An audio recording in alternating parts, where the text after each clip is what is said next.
जय श्री राम।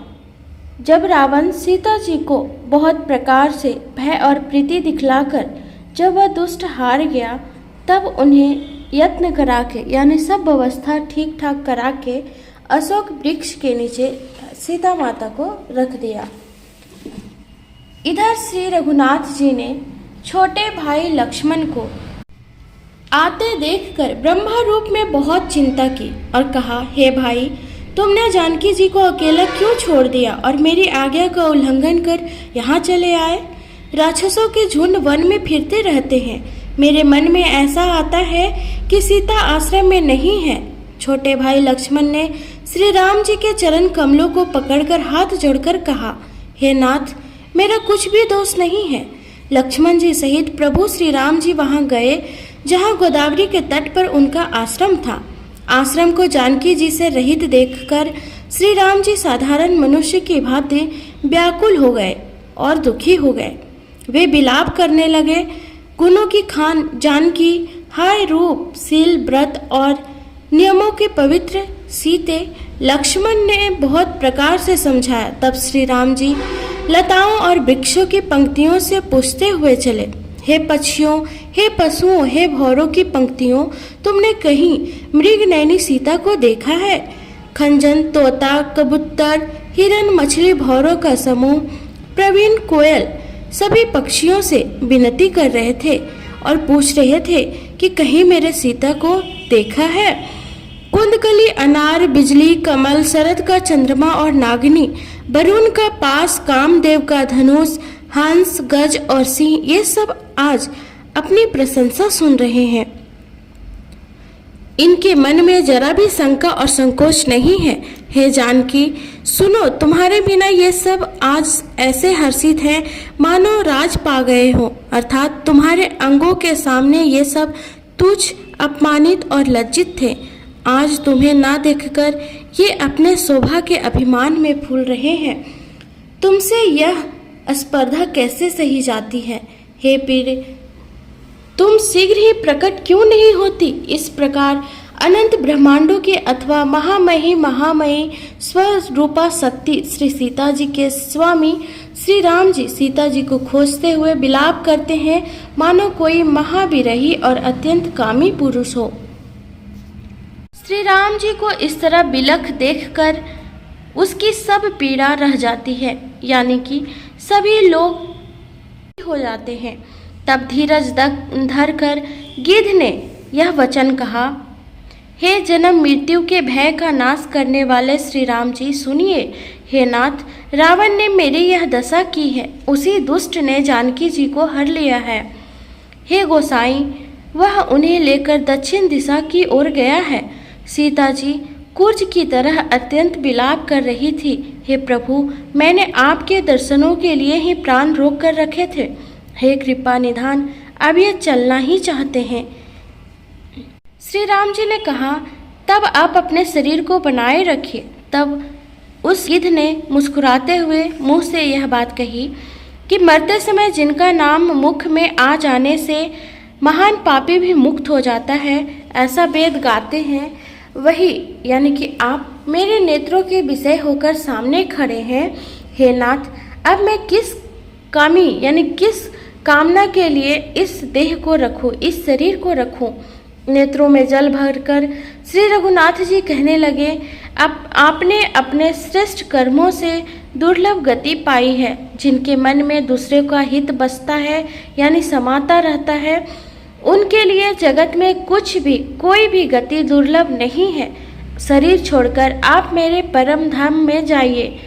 मैं आपको क्या दूं? आप तो पूर्ण काम है, यानी आप तो सब कुछ पा चुके हैं। सीता हरण की बात आप जाकर पिताजी से ना कहिएगा। यदि मैं राम हूँ तो दसमुख रावण कुटुंब सहित वहाँ आकर स्वयं ही कहेगा। जटायु गिद्ध ने अपना शरीर त्याग कर हरि का रूप धारण किया और बहुत से दिव्य आभूषण और दिव्य पीताम्बर पहन लिए। श्याम शरीर है, विशाल चार भुजाएं हैं और नेत्रों में प्रेम तथा आनंद के आंसुओं का जल भरकर वह स्तुति कर रहा है।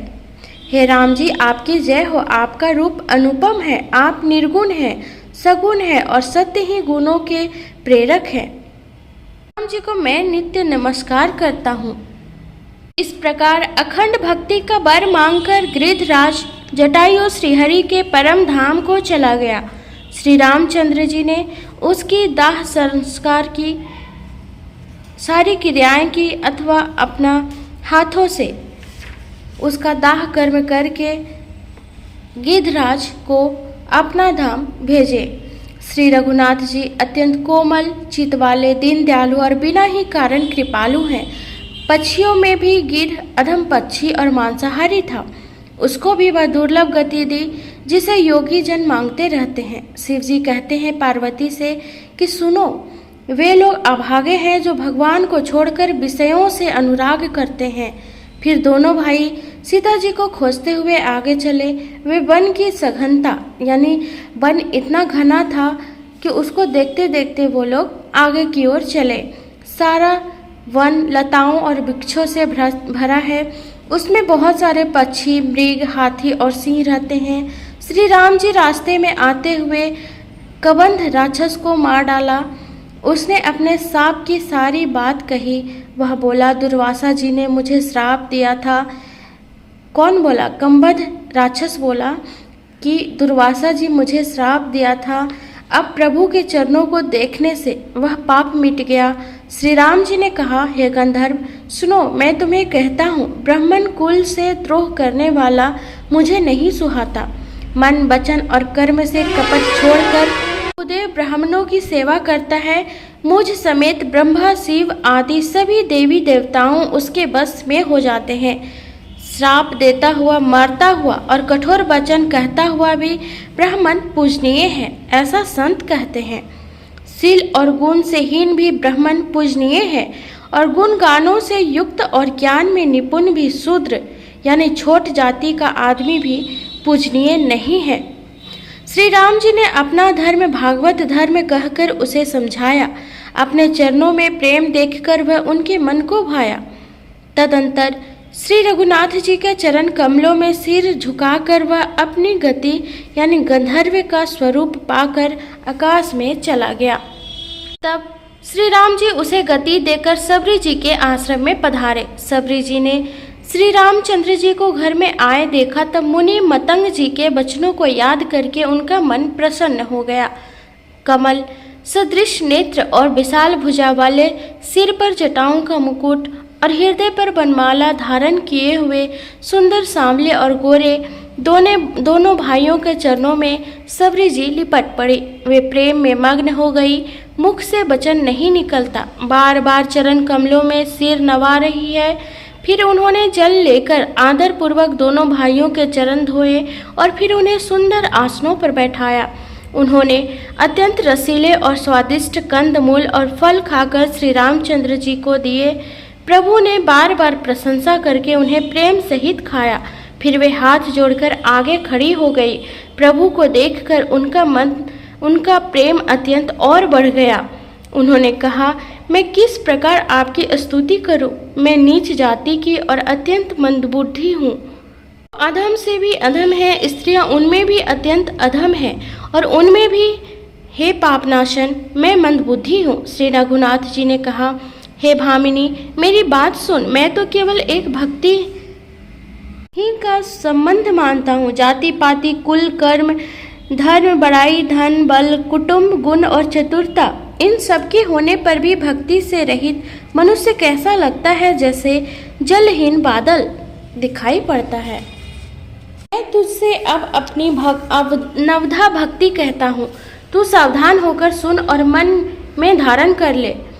पहली भक्ति है संतों का सत्संग, दूसरी भक्ति है मेरे कथा प्रसंग में प्रेम, तीसरी भक्ति है अभिमान रहित होकर गुरु के चरण कमलों की सेवा और चौथी भक्ति यह है कि कपट छोड़कर मेरे गुण समूहों का गान करे, मेरे राम मंत्र का जाप और मुझ में दृढ़ विश्वास, यह पांचवी भक्ति है जो वेदों में प्रसिद्ध है। छठी भक्ति है इंद्रियों का निग्रह, शील यानी अच्छा स्वभाव या चरित्र, बहुत कार्यों से वैराग्य और निरंतर संत पुरुषों के धर्म आचरण में लगे रहना। सातवीं भक्ति है जगत भर को स्वभाव से मुझ में राम में देखना, यानी राम में ही लीन देखना, और संतों को मुझसे भी अधिक करके मानना 8वीं भक्ति है। जो कुछ मिल जाए उसी में संतोष करना और स्वप्न में भी पराये दोषों को ना देखना। 9वीं भक्ति है सरलता और सबके साथ कपट रहित बर्ताव करना, हृदय में मेरा भरोसा रखना और किसी भी अवस्था में हर्ष और विषाद का ना होना। 9 में जिनकी एक भी होती है, वह स्त्री पुरुष जड़ चेतन कोई भी हो, मुझे वही अत्यंत प्रिय है। फिर तुझमें तो सभी प्रकार की भक्ति दृढ़ है, अतएव जो गति योगियों को भी दुर्लभ है वही आज तेरे लिए सुलभ हो गई है, आसान हो गई है। मेरे दर्शन का परम अनुपम फल यह है कि जीव अपने सहज स्वरूप को प्राप्त हो जाता है। अब यदि तू गजकामनी जानकी जी की कुछ खबर जानती हो तो बता दे। सबरी जी ने कहा, हे रघुनाथ जी, आप पंपा नामक सरोवर को जाइए, वहाँ आपको सुग्रीव से मित्रता होगी। हे देव, हे रघुवीर, वह सब हाल बतावेंगे। हे धीर बुद्धि, आप सब जानते हुए भी मुझसे पूछते हैं।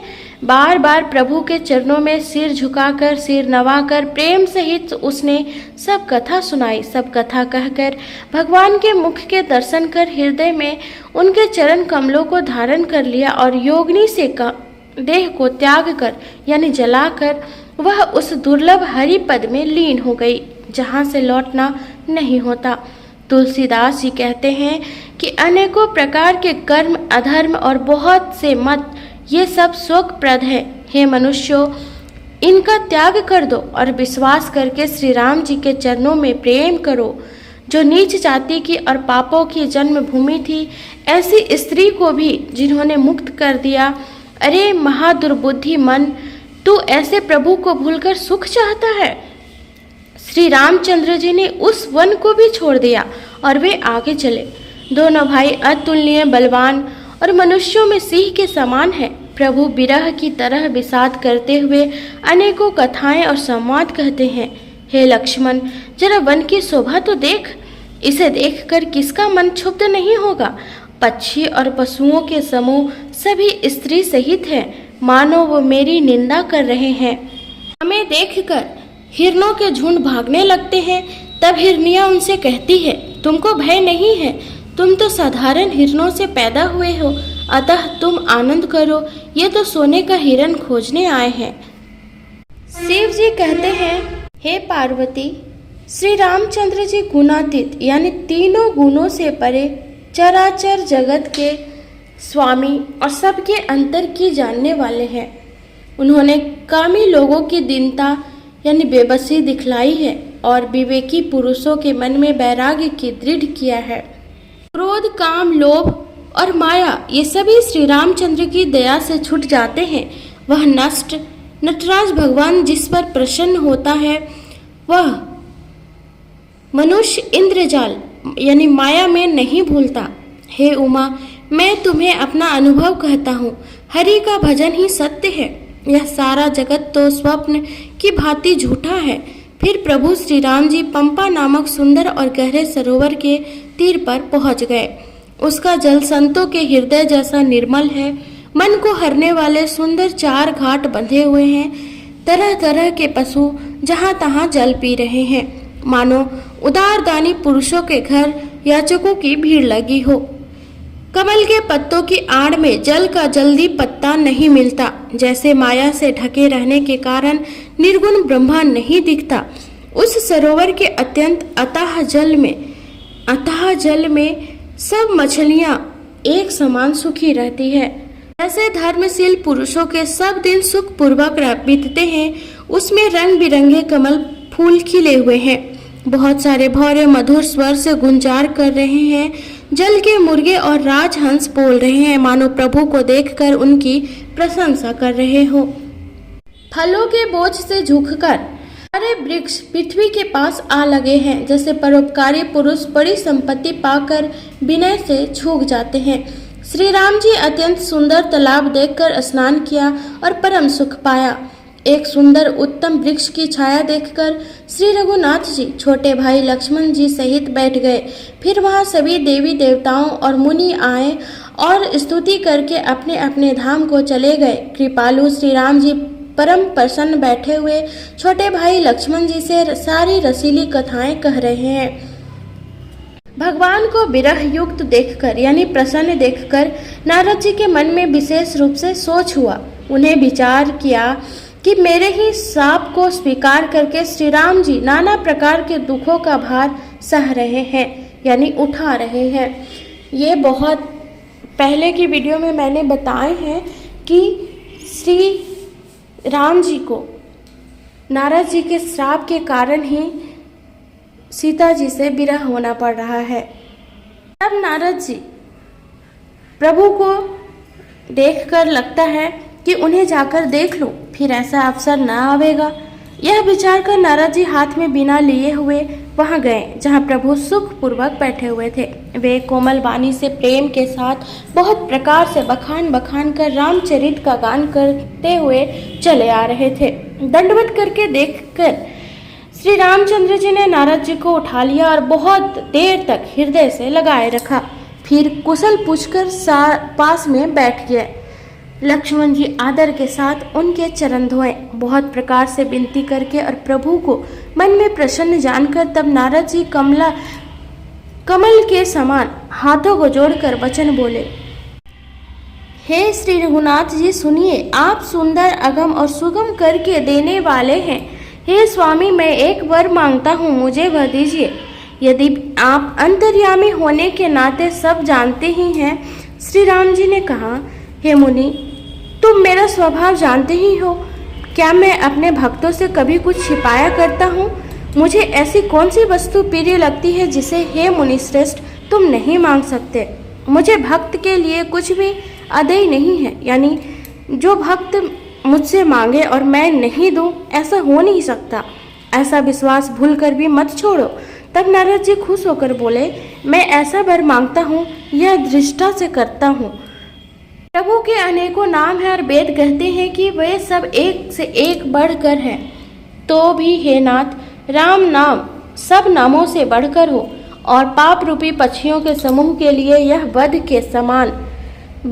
के समान हो।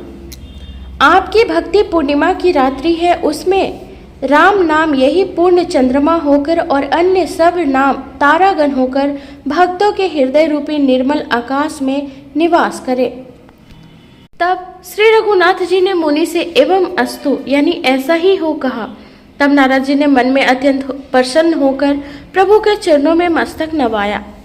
श्री रघुनाथ जी अत्यंत खुश होकर नारद जी फिर कोमल वाणी से बोले, हे राम जी सुनिए, जब आपने अपनी माया को प्रेरित करके मुझे मोहित किया था तब मैं विवाह करना चाहता था। हे प्रभु, आपने मुझे किस कारण विवाह नहीं करने दिया? इसी कारण से श्री रघुनाथ जी को नारद जी ने श्राप दिया था। तो प्रभु बोले, हे मुनि सुनो, मैं तुम्हें हर्ष के साथ कहता हूँ कि जो समस्त आशा भरोसा छोड़कर केवल मुझको ही भजते हैं, मैं सदा उनकी वैसे ही रखवाली करता हूँ जैसे माता बालक की रक्षा करती है। छोटा बच्चा जब दौड़कर आग और सांप को पकड़ने जाता है तो वहाँ माता उसे अपने हाथों से अलग करके बचा लेती है। सियाना हो जाने पर यानी बड़ा हो जाने पर उस पुत्र पर माता प्रेम तो करती है परंतु पिछली बात नहीं रहती, अर्थात मारती प्रायण शिशु की तरह फिर उसको बचाने की चिंता नहीं करती, क्योंकि वह माता पर निर्भर न कर अपनी रक्षा अपने आप करने लगता है। यानी मेरे सियाने पुत्र के समान है और तुम्हारे जैसा अपने बाल का मान न करने वाला सेवक मेरे शिशु पुत्र के समान है। काम, क्रोध, लोभ और मद आदि अज्ञान की प्रबल सेना है। इसमें माया रूपिणी माया की साक्षात मूर्ति स्त्री तो अत्यंत दारुण दुख देने वाली है। हे मुनि सुनो, पुराण वेद और संत कहते हैं कि मोह रूपी वन को विकसित करने के लिए स्त्री बसंत ऋतु के समान है। जप तप नियम रूपी संपूर्ण जल के स्थानों को स्त्री ग्रीष्म रूप होकर सर्वथा सोख लेती है। युवती स्त्री अवगुणों की मूल, पीड़ा देने वाली और सब दुखों की खान है। इसलिए हे मुनि, मैंने जी में ऐसा जानकर तुमको विवाह करने से रोका था। श्री रघुनाथ जी के सुंदर वचन सुनकर मुनि का शरीर पुलकित हो गया और नेत्र प्रेम अश्रु से जल भर गया। वे मन ही मन कहने लगे, कहो तो किस प्रभु की ऐसी रीति है जिसका सेवक पर इतना ममत्व यानी ममता और प्रेम हो। जो मनुष्य ब्रह्म को त्याग कर ऐसे प्रभु को नहीं भजते वे ज्ञान के कंगाल, दुर्बुद्धि और अभागे हैं। फिर नारद मुनि आदर सहित बोले, हे विज्ञान विषाद रथ श्री राम जी सुनिए। हे रघुवीर, हे जन्म मरण के भय का नाश करने वाले मेरे नाथ, अब कृपा कर संतों के लक्षण कहिए। तब श्री राम जी ने कहा, हे मुनि सुनो, मैं संतों के गुणों को कहता हूँ जिनके कारण मैं उनके वश में रहता हूँ।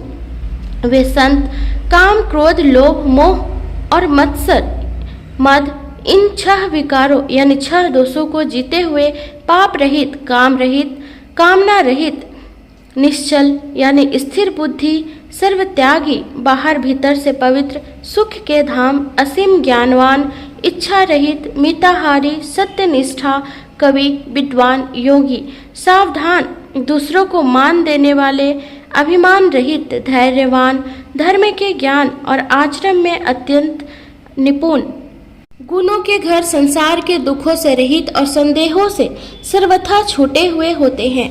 मेरे चरण कमलों को छोड़कर उनको न देह ही प्रिय होती है न ही घर ही। यानी कि जो संत मुनि होते हैं उनको अपना शरीर भी प्रिय नहीं होती और ना ही घर।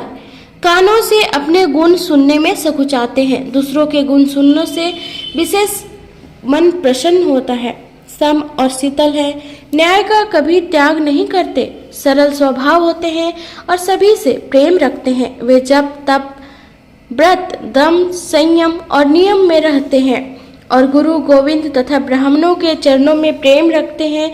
उनमें श्रद्धा, क्षमा, मैत्री, दया, प्रसन्नता और मेरे चरणों में निष्कपट प्रेम होता है। मेरी लीलाओं को गाते सुनते हैं और बिना ही कारण दूसरों के हित में लगे रहने वाले होते हैं। हे मुनि सुनो, संतों के जितने गुण हैं उनको सरस्वती और वेद भी नहीं कह सकते, शेष और शारदा भी नहीं कह सकते। यह सुनते ही नारद जी श्री राम जी के चरण कमल पकड़ लिए। दीनबंधु कृपालु प्रभु ने इस प्रकार अपने श्रीमुख से अपने भक्तों के गुण कहे। भगवान के चरणों में बार बार सिर नवाकर नारद जी ब्रह्मलोक को चले गए।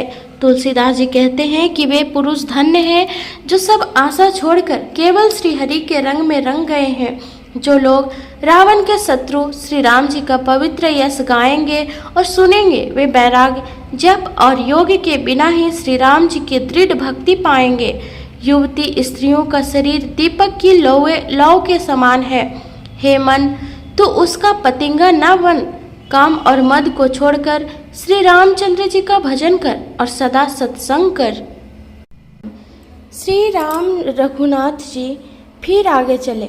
ऋषिमुख पर्वत निकट आ गया। वहाँ ऋषिमुख पर्वत पर मंत्रियों सहित सुग्रीव रहते थे। अतुलनीय बल की सीमा श्री रामचंद्र जी और लक्ष्मण जी को आते देखकर सुग्रीव अत्यंत भयभीत होकर चले। हे हनुमान सुनो, ये दोनों पुरुष बल और रूप के निधान हैं। तुम ब्रह्मचारी का रूप धारण करके जाकर देखो। अपने हृदय में उनकी यथार्थ बात जानकर मुझे इशारे से समझाकर कह देना। यदि वे मन के मलिन बलि के भेजे हुए हो तो मैं तुरंत ही इस पर्वत को छोड़कर भाग जाऊं। यह सुनकर हनुमान जी ब्राह्मण का रूप धर कर वहां गए और मस्तक नवाकर इस प्रकार पूछने लगे, हे वीर, सांवले और गोरे शरीर वाले आप कौन हैं जो क्षत्रिय के रूप में वन में फिर रहे हैं? हे स्वामी, कठोर भूमि पर कोमल चरणों से चलने वाले आप किस कारण वन में विचर रहे हैं? वन को हरण करने वाले आपके सुंदर कोमल अंग हैं और आप वन के दुस्सह धूप और वायु को सह रहे हैं। क्या आप ब्रह्मा, विष्णु, महेश इन 3 देवताओं में कोई हैं या आप दोनों नर और नारायण हैं? अथवा आप जगत के मूल कारण हैं और संपूर्ण लोकों के स्वामी स्वयं भगवान हैं। उन्होंने लोगों के भाव सागर से पार उतरने तथा पृथ्वी का भार नष्ट करने के लिए मनुष्य रूप में अवतार लिया है। श्री रामचंद्र जी ने कहा, हम कौशल राज दशरथ जी के पुत्र हैं और पिता का वचन मानकर वन आए हैं। हमारे राम लक्ष्मण नाम है, हम दोनों भाई हैं। हमारे साथ सुंदर सुकुमारी स्त्री थी। यहाँ वन में राक्षस ने मेरी पत्नी जानकी को हर लिया। हे ब्राह्मण, हम उसे ही खोजते फिरते यहाँ आए हैं। हमने तो अपना चरित्र कह सुनाया, अब हे ब्राह्मण अपनी कथा समझा कर कहिए। प्रभु को पहचान कर हनुमान जी उनके चरण पकड़कर पृथ्वी पर गिर पड़े। उन्होंने दंडवत प्रणाम किया। शिव जी कहते हैं, पार्वती, वह सुख वर्णन नहीं किया जा सकता। शरीर पुलकित है, मुख से वचन नहीं निकलता। हे वे प्रभु के सुंदर वेश की रचना देख रहे हैं। फिर धीरज धरकर स्तुति की। अपने नाथ को पहचान लेने से हृदय में हर्ष हो रहा है। फिर हनुमान जी ने कहा, हे स्वामी, मैंने जो पूछा वह मेरा पूछना तो न्याय था। वर्षों के बाद आपको देखा, वह भी तपस्वी के भेष में, और मेरी वानरी बुद्धि, इससे मैं तो आपको पहचान ही नहीं सका और अपने परिस्थिति के अनुसार मैंने आपसे पूछा, परंतु आप मनुष्य की तरह कैसे पूछ रहे हैं? मैं तो आपकी माया के वश भूला फिरता हूँ। इसी से मैंने अपने स्वामी यानी आपको नहीं पहचाना। एक तो मैं यूं ही मंद हूँ, दूसरे मोह के वश में हूँ, तीसरे हृदय का कुटिल और अज्ञान हूँ। फिर हे दीन बंधु भगवान प्रभु, आपने भी मुझे भुला दिया। हे नाथ, यदि मुझे में बहुत से अवगुण हैं, तथापि सेवक स्वामी विस्मृति में ना पड़े, आप उसे ना भूल जाए।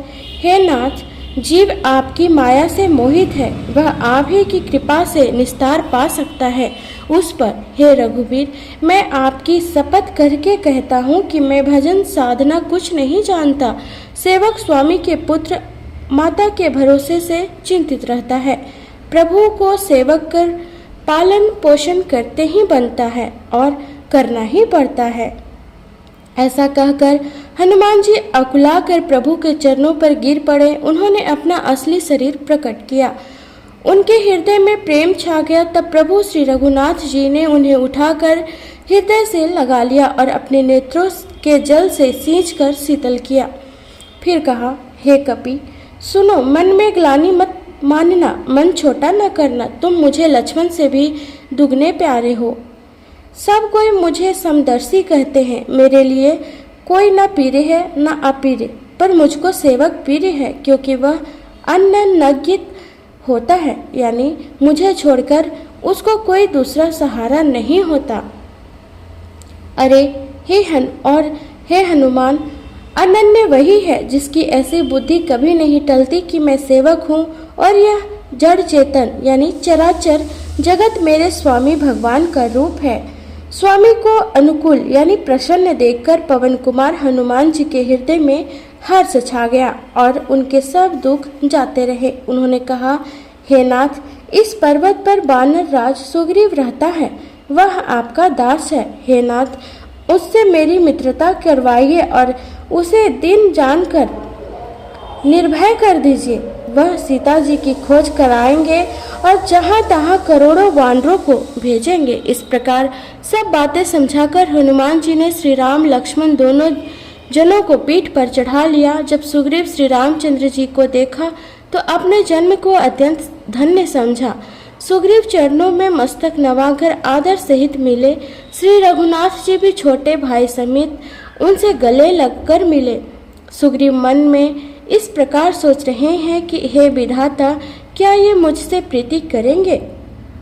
तब हनुमान जी ने दोनों ओर की सब कथा सुनकर अग्नि को साक्षी देकर परस्पर दृढ़ करके प्रीति जोड़ दी, अर्थात अग्नि की साक्षी देकर प्रतिज्ञा पूर्वक उनसे मैत्री करवा दी, यानी दोस्ती करवा दी। दोनों ने हृदय से प्रीति की कुछ भी अंतर नहीं रखा। तब लक्ष्मण जी ने रामचंद्र जी का सारा इतिहास कहा। सुग्रीव ने नेत्रों में जल भरकर कहा, हे नाथ, मिथिलेश कुमारी जानकी जी मिल जाएंगी। मैं एक बार यहाँ मंत्रियों के साथ बैठा हुआ कुछ विचार कर रहा था, तब मैंने पराया शत्रु के वश में पड़ी बहुत विलाप करती हुई सीता जी को आकाश मार्ग से जाते देखा था। हमें देखकर उन्होंने राम राम हाय राम पुकार कर वस्त्र गिरा दिया था। श्री राम जी ने उसे मांगा, तब सुग्रीव ने तुरंत ही दे दिया। वस्त्र को हृदय से लगाकर श्री रामचंद्र जी ने बहुत ही सोच किया। सुग्रीव ने कहा, हे रघुवीर सुनिए, सोच छोड़ दीजिए और मन में धीरज लाइए। मैं सब प्रकार से आपकी सेवा करूंगा, जिस उपाय से जानकी जी आकर आपको मिले। कृपा के समुद्र और बल की सीमा श्री राम जी सखा सुग्रीव के वचन सुनकर हर्षित हुए और बोले, हे सुग्रीव मुझे बताओ, तुम वन में किस कारण रहते हो? सुग्रीव ने कहा, हे नाथ, बाली और मैं दो भाई हैं। हम दोनों में ऐसी प्रीति थी कि वर्णन नहीं की जा सकती। हे प्रभु, मैं दानव का एक पुत्र था, उसका नाम मायावी था। एक बार वह हमारे गांव में आया। उसने आधी रात को नगर के फाटक पर आकर पुकारा यानी ललकारा। बाली शत्रु के बल ललकार को सह नहीं सका, वह दौड़ा। उसे देखकर मायावी भागा। मैं भी भाइयों के संग चला गया। वह मायावी एक पर्वत की गुफा में जा घुसा। तब बाली ने मुझे समझाकर कहा, तुम एक पखवाड़े यानी 15 दिन तक मेरी बाट देखना।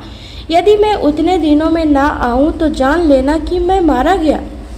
हे खरारी, मैं वहाँ महीने भर तक रहा। वहाँ उस गुफा में से रक्त की बड़ी भारी धारा निकली। तब मैं समझा कि उसने बाली को मार डाला, अब आकर मुझे मारेगा। इसलिए मैं वहाँ गुफा के द्वार पर एक शिला लगाकर भाग आया।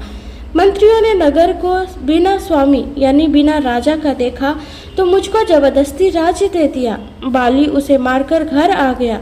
मुझे राज सिंहासन पर देखकर उसने जी में भेद बढ़ाया यानी बहुत ही विरोध माना। उसने समझा कि यह राज्य के लोभ से ही गुफा के द्वार पर शिला दे आया था, जिससे मैं बाहर ना निकल सकूं, और यहाँ आकर राजा बन बैठा। उसने मुझे शत्रु के समान बहुत अधिक मारा और मेरा सर्वस्व तथा मेरी स्त्री को भी छीन लिया। हे कृपालु रघुवीर, मैं उसके भय से समस्त लोकों में बेहाल होकर फिरता रहता हूँ। वह आपके कारण यहाँ नहीं आता तो भी मैं मन में भयभीत रहता हूँ। सेवक का दुख सुनकर दिनों पर दया करने वाले श्री रघुनाथ जी की दोनों विशाल भुजाएं फड़क उठी। उन्होंने कहा, हे सुग्रीव सुनो, मैं एक ही बाण से बाली को मार डालूंगा। ब्रह्मा और रुद्र की शरण में जाने पर भी उसके प्राण ना बचेंगे। जो लोग मित्र के दुख से दुखी नहीं होते, उन्हें देखने से ही बड़ा पाप लगता है। उनके पर्वत के समान दुख को धूल के समान और मित्र के धूल समान दुख को बड़ी भारी पर्वत के समान जाने। उन्हें स्वभाव से ही ऐसी बुद्धि प्राप्त नहीं है। वे मूर्ख हट करके क्यों किसी से मित्रता करते हैं? मित्र का धर्म है कि वह मित्र को बुरे मार्ग से रोककर अच्छे मार्ग पर चलावे, उसके गुण प्रकट करे और अवगुण को छिपावे। लेन देन में मन में शंका न रखें, अपने बल के अनुसार सदा हित ही करता रहे। विपत्ति के समय में तो सदा 100 गुना स्नेह करे। वेद कहते हैं कि संत श्रेष्ठ मित्र के गुण लक्षण ये हैं, जो सामने तो बना कर कोमल वचन कहता है और पीठे पीछ बुराई करता है तथा मन में कुटिलता रखता है। हे भाई, इस तरह उसका मन सांप की चाल के समान टेढ़ा है। ऐसे कुमित्र को तो त्यागने में ही भलाई है।